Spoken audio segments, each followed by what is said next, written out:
Have you ever felt awkward when one of your parents passes on and you're introduced to a step parent? How did you feel? What did you do? How has this affected you? Today we are highlighting on how to peacefully coexist with a step parent and guiding on the best way to go about it. If you need any assistance or support, kindly reach throughout my contact below. My name is Rachel Mbogwa. Welcome to Heart Clinic and let's talk. Regardless of the age, losing a parent is the most painful thing. Before you even heal, a stranger is introduced into your lives. Few people get the honor of proper introduction. The rest learn as they grow. Everything changes. No one seems to understand you. The hidden emotions are regret, resentment, anger, pain that can't even be explained in fear of hurting others. If all these emotions are not addressed, the coexistence becomes survival or endurance with no happy moment at all. As a child, it is important to do a self-assessment to check if you're still mourning your parent and you need to seek a counselor to help you, or else you will see everything from a lens of pain. How to tell if you're mourning as a child? You feel no one cares. When you look at everyone who had come for the burial, you assess your neighbor, you assess your relative, the feeling you get is no one cares. You question if God ever existed, and if he existed, did he really care that you're hurting? Those are the questions that you feel if you're mourning. You feel angry at everyone or even anything.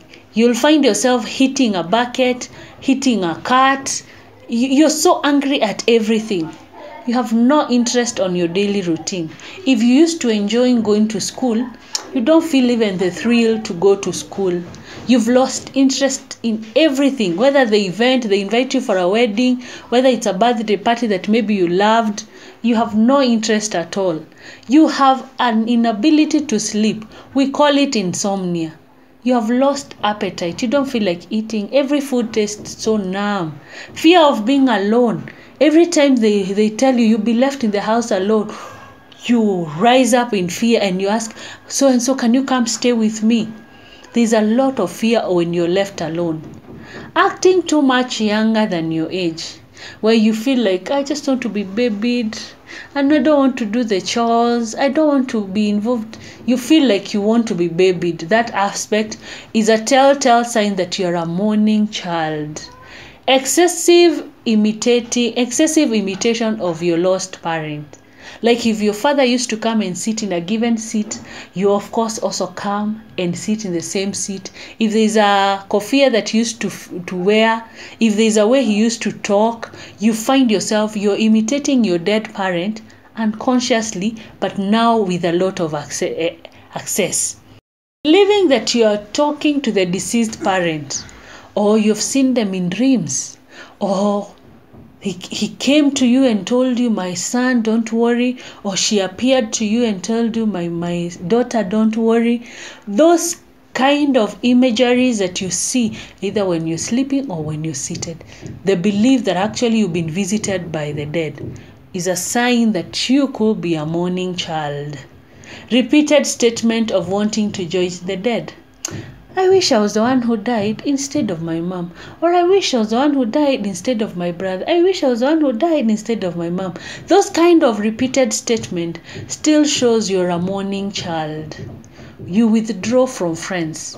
You don't want to interact with them. You don't want to see them. You don't want to hear anything that they are doing. That withdrawal shows you're also mourning and you just want to be alone. Is there something wrong with mourning? No. It is allowed and it's normal for you to mourn. But it's important that you get to understand when you see this telltale sign, you're still mourning. A very sharp drop in school performance. If you used to score an A, all of a sudden you're doing a D. And you cannot explain exactly what happened. That sharp drop in performance explains that there is something that you have experienced that is so traumatic and is a sign of mourning. Then what do you do when you discover that you're actually mourning? Seek counseling help. This is the only process that helps you walk through healing. And this healing helps you even coexist better with a step-parent. I had to outline that because if you have to peacefully coexist with a step-parent, you have to first heal from the loss of your loved one to be able to accommodate someone else. Remarrying after death of a loved one is common, and even the scriptures allows it, like in 1 Timothy 5 verse 14. But why does it hurt so much? There's always a feeling that the dead parent is being replaced and will be forgotten as soon as this person comes. And this causes one to try to prevent this from happening. Like you would find yourself resenting the current step parent introduced to you because you feel like, are they replacing my parent? As a counselor, I always say the best memories are stored in people's hearts, and allow them to daily cause us to strive to become the best our parents ever desired of us. Once you cherish your parents' memory in your heart, no one can replace it. No one can take it away from you. And they are best placed in your heart and can never be lost or forgotten. The other thing is to be thankful for life you shared with your parent. There are many who've been given an opportunity to only see their parent when they were born. Others were given opportunity to experience 16 or 10 years with their parent. Others never had that chance to experience their parents. But when you look at life in a thankful perspective, you always be grateful that God gave you a chance to spend with your parent. Whether you feel it's short or whether you feel you would have needed more, it is always nice to be grateful. Having experienced death of a parent or even parents, it is important to understand that life is short and you don't have the whole day or the whole time. Make the best of every moment that is remaining with your current remaining parent and create great memories. You may choose to be resentful for the parent that is already gone, but also you may choose to be grateful and making every moment count with the parents that God has given you. Whether it's a step parent or whether it's your familiar parent, it is important that you make that opportunity count, because now you know you may lose them and you do not know the time or the day that they may lose them. Avoid conflict or even fight that create enmity and brings coexistence and that causes coexistence unbearable. Please avoid conflict. Depending on your age, you may at times not agree with 100% of your parents' choice. The choice of choosing to remarry, who they want to remarry, their timing of remarrying, the arrangement that comes with remarrying, or even the house shifting. But it's important that you respect their choices too. Remember, your long life is pegged on honoring your parents, whether they are step or not. I think I need to repeat that. Your long life is pegged on respecting your parents, whether they are step parent or they are not.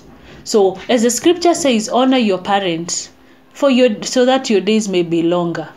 Your long life is pegged on that respect. So whether you agree whether they are remarrying and who they want to remarry, it is important that you honor them. Their choices, the timing, the person they want to remarry, just honor them. That is all the scripture requires of you. How to peacefully coexist with a step parent. Be respectful. When you're provoked to talk out, the best thing that you can do is to shut up. And if you're not able to speak there, speak out to your counselor or to your best friend that you can be able to share out your frustration if you do not agree with that. And those times are many when you feel like I'm being provoked. They're removing my parents' photo. It's a provoking thing. But instead of speaking out words that will never be reverted, you rather remain respectful, hold your tongue. Maybe you will speak to the counselor or you tell your friend. In case of a disagreement, express your views, but do not burst out in anger. In case that you feel that we really can't agree here with dad or we can't agree here with mom, please don't burst out in anger. And in anger, I mean shouting at him, throwing hands, walking away. Don't do that. Don't do that. express your views. I feel that made me feel really bad. I didn't like it. You have expressed your view, but do not allow yourself to burst up in anger. The other thing, maintain an open, honest communication, where you as a child, you can be able to express your feelings, express how you feel. You know, Dad, I felt bad when you left us here and you went with a stepmom away. We felt neglected. We feared for our lives because that night we were so afraid. You're expressing your fear. And in this, you're communicating to your parent that actually we need you here. Or actually we felt left out when you guys left us. And maybe they may come up with a way. When they travel, they can have someone come keep you company. That way you've expressed. Let there be a lot of honesty. At times you may say, I don't like this woman, but you really have no reason for not liking the person. But let us be very honest. The other thing is make effort to get to know your step-parent. Most of the stepchildren, they build a wall that I will only be relating to the familiar parent that I know. But I think for a peaceful coexistence with your step-parent, make an effort. What does it hurt going helping out in the kitchen if your step-parent is a mom and if she's busy in the kitchen and you're a lady or a young man? Just go get, where can I help? Help me in chopping out your onion. And in the chopping out, then you'll get to know, oh, by the way, how has your day been? What is it that you like us to cook? Try and make effort to connect with your step-parent. Accept your parent financial asset and whom they belong to, and agree they actually belong to them. So don't say, you know, this man has come to take our position, you know, this woman has come to take our possessions, and they are here wondering, are you fighting for inheritance that is not yet yours?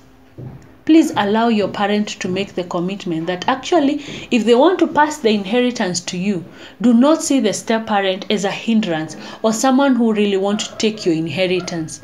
These are their assets. And if you need to, if you will inherit from them.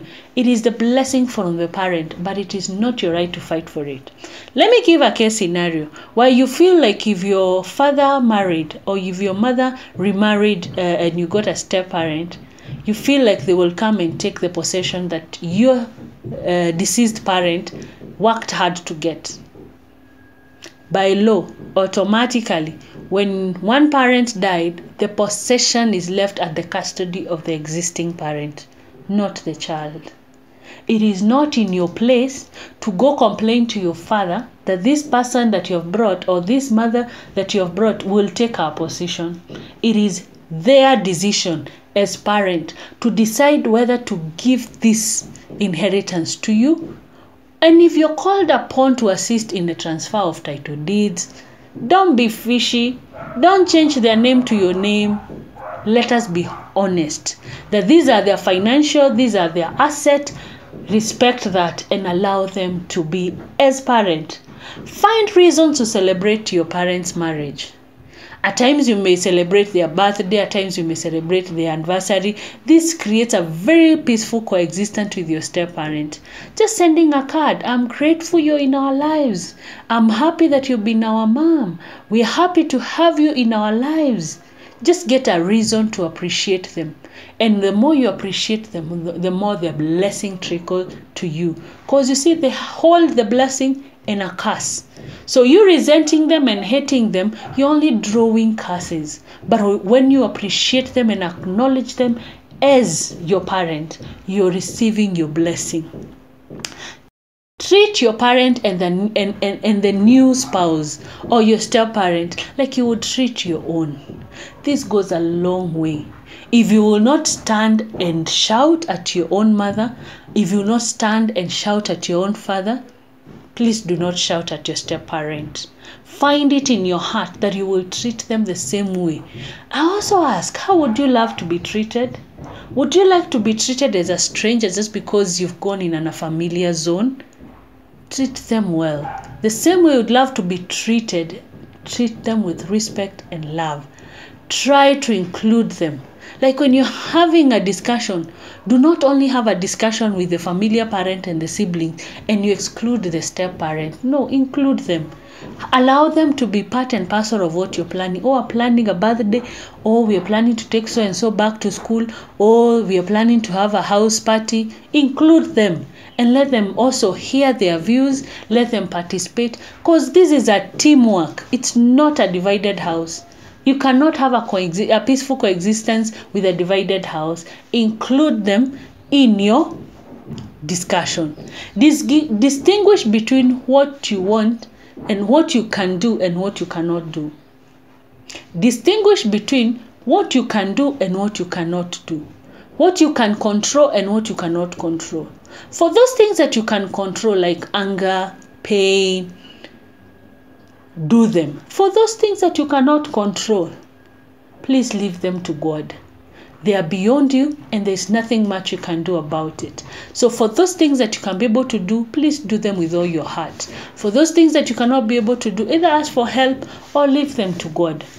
If you cannot be able to change your parents' decision who to marry or not, it is not up to you. Do not beat yourself up and say, I wish I told dad not to. Whatever you can do is to pray for them. Whatever you can do is to support their decision, but not condemn them. This is Heart Clinic. My name is Rachel Mbogwa, helping you understand how you can peacefully coexist with a step parent. Till next time,